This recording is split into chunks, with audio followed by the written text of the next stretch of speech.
How to fix unsupported file type issue in Android.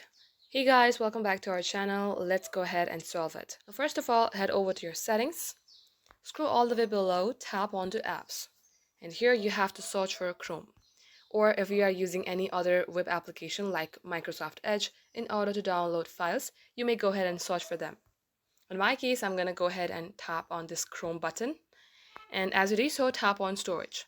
Here, clear the cache, and if you know your credentials of your Google account, you may also go ahead and tap on clear data and delete your data. And once this is done, you have to open your Chrome from your application and then download that app again. If it's still showing you problem, then here is the last thing you can try. Come back onto App Info again. Scroll below. Here you will see Install Unknown Apps under Picture in Picture. So tap on Install Unknown Apps. Make sure the permission is allowed for that.